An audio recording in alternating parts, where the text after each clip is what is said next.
In November 1967, the Beatles created 3 distinct promotional clips for their single Hello Goodbye, which became an iconic representation of the band's evolving public image during this period of their career. The first version of the promotional film was shot at the Savile Theatre in London on November 10, 1967, and it featured the Beatles in their famous Sgt. Pepper uniforms.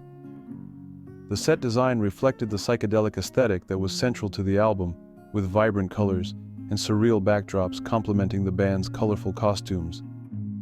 In one segment, the Beatles are seen performing in their distinctive Sgt. Pepper outfits, while in a brief cutaway, they wear the colorless suits they had worn during their 1963 performances. This nostalgic nod to their early years was a deliberate contrast to the modern experimental image of the late 1960s. A particularly memorable aspect of this first promo is the inclusion of female hula dancers who joined the band during the song's coda. The juxtaposition of the psychedelic visual style with the dancers' tropical and playful movements created an eclectic and whimsical atmosphere. Ringo Starr plays a miniature drum kit, which adds a quirky, playful element to the performance. An interesting detail is that John Lennon appears in this clip without his signature granny glasses, which were a key part of his persona at the time. This version of the promo was both playful and avant-garde, embracing the countercultural spirit of the era. The second version of the promotional film was a simpler affair, with the Beatles dressed in more conventional attire, reflecting a less extravagant look than their iconic Sgt. Pepper costumes. This version featured the band miming to the song in front of a rural-themed stage backdrop. The backdrop, with its pastoral and serene setting, was a contrast to the psychedelic elements of the first version. The second promo was more straightforward and presented the band in a more relaxed, everyday context, presenting a striking contrast to the fantastical visuals of the first version. The third version of the promo combined elements from both the first and second clips, while also incorporating entirely new footage. This version was designed to offer a more dynamic and varied portrayal of the song. It mixed the psychedelic visuals with the rural scenes, creating a fusion of styles that reflected the diversity and experimental nature of the band's work during this period. The third version is notable for including new shots, including one of John Lennon dancing the twist, which added an element of spontaneity and fun to the video. The filming of these promotional clips was directed by Paul McCartney, who took on this role after expressing an interest in filmmaking. The footage was shot on 35mm color film at the Savile Theatre, a venue that had been leased by the Beatles' manager Brian Epstein since 1966. The Savile Theatre had previously been the site for several key performances, including a Jimi Hendrix Experience concert that Paul and George attended in June 1967, where Hendrix performed a version of Sgt. Pepper's Lonely Hearts Club Band. McCartney's decision to direct the promotional video was part of his growing interest in the visual arts, and he later remarked that although he had been eager to direct a film, the experience was not as enjoyable as he had anticipated. In hindsight, McCartney expressed frustration with the multitude of decisions that needed to be made during the filming process. His chaotic approach to directing is reflected in his description of the shoot. "I just ran out there. Get a shot of this. Do this for a bit now. Let's have a shot there. Get a close-up of him. Get the girls on their own. Go back there. Get a wide angle. We'll edit it. We'll make it work."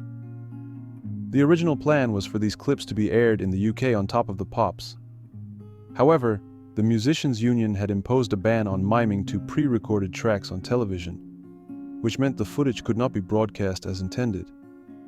The BBC circumvented this restriction by airing footage from the Beatles' 1964 film, A Hard Day's Night, alongside the song's audio, a solution that was not ideal but still allowed the song to be promoted. Despite the challenges in the UK, the band was able to release the promotional films in the United States. On November 26, 1967, Neil Aspinall personally delivered the video from London to New York, where it premiered on The Ed Sullivan Show. The clip was introduced by Ed Sullivan, who read a telegram from the Beatles. This was the first time American audiences saw the promotional video, and it received a warm reception, despite some early criticism of the hula dancers and the playful antics of the band members, particularly John Lennon's quirky dancing. In the UK, the Top of the Pops broadcast was a compromise. The BBC used footage from the band's Magical Mystery Tour editing sessions, which had been filmed on November 21st, as part of the visual accompaniment to the song. This footage, showing the Beatles in the process of editing their upcoming project, was inserted into the promo in place of any mimed performance footage. The band hoped that this would be enough to comply with the musicians' union's ban. But ultimately, the Top of the Pops episode aired with clips from A Hard Day's Night, which, although unrelated, still ensured the song's presence on British television. In December 1967, when Hello Goodbye reached #1 in the UK, the BBC produced a fourth promotional video to commemorate the achievement. The success of Hello Goodbye was not limited to the UK. The song also topped the charts in the United States, where it remained at #1 for 3 weeks.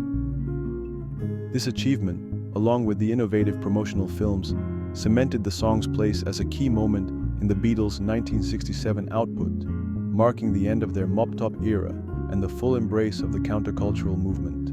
The promotional videos, including all 3 versions, were later compiled in the 2015 Beatles 1+ video release.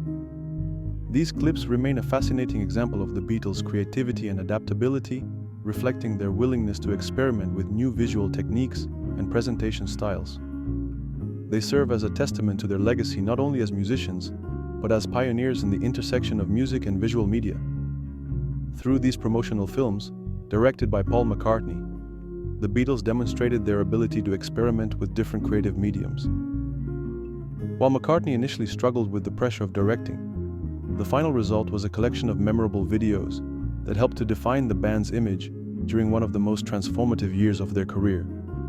Despite the challenges in getting these films to air in the UK, the innovative approach to their creation and the song's success highlighted the band's continued evolution as both musical and cultural icons.